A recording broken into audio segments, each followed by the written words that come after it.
Hello बच्चों, let's read the question. Question हमसे यहाँ पे बोल रहा है वास्तविक संख्याओं के समुच्चय R में एक संबंध R1 इस प्रकार परिभाषित है कि a, b belongs to R1 के लिए a प्लस ab क्या है ग्रेटर देन 0, जहाँ a और b किसको निरूपित कर रहे हैं यहाँ पे वास्तविक संख्या R को। और R1 हमें बताना है यहाँ पे कि R1 स्वतुल्य समित है लेकिन संक्रामक नहीं है। तो इसके लिए हल करते हैं प्रश्न को। यहाँ पर इसके लिए जो मुख्य अवधारणा है वो देख लेते हैं हम यहाँ पे। मुख्य अवधारणा, तो मुख्य अवधारणा में हम क्या उपयोग में लेंगे बच्चों? एक संबंध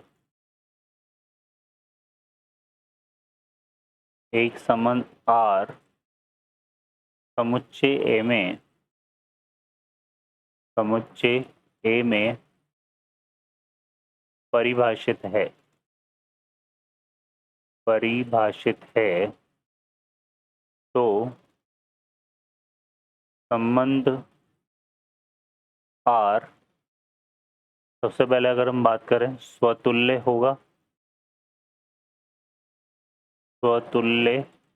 होगा यदि a, a बिलोंग कर रहा हो किसको? R को, सभी a बिलोंग्स टू a के लिए। ठीक है। दूसरा हम बात करें सम्मित होगा यदि a, b बिलोंग कर रहा हो किसको? R को, और b, a भी किसको बिलोंग करे? R को। यहाँ पर इम्प्लाइज की बात करेंगे। b, a belongs to R, सभी a, b belongs to R के लिए। और संक्रामक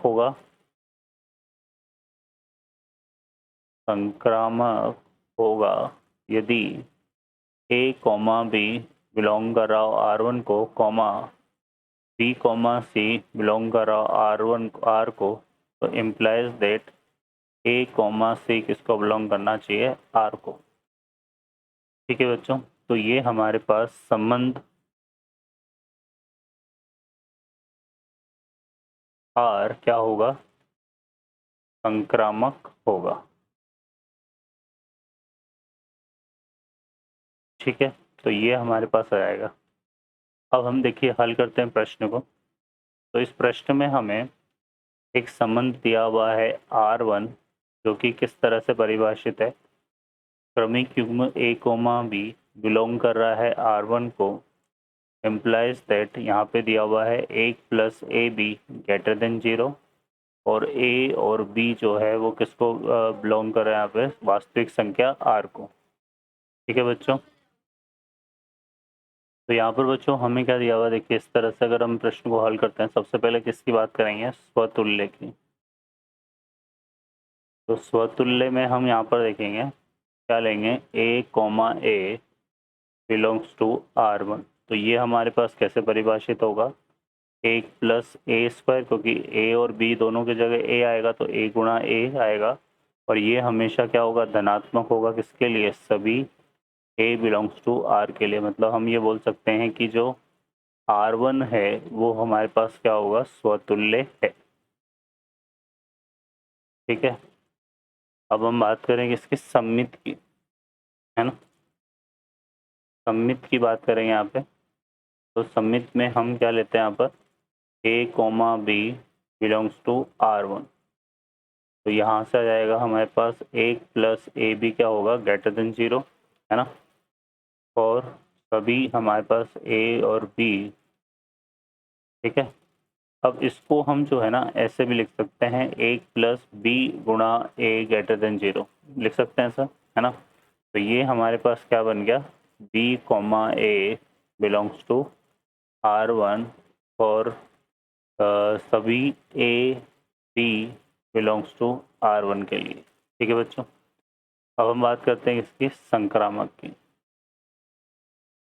संक्रामक में हम 3 अवयव को लेकर के बात करते हैं। तो a, b किसको बिलोंग कर रहा है? R1 को।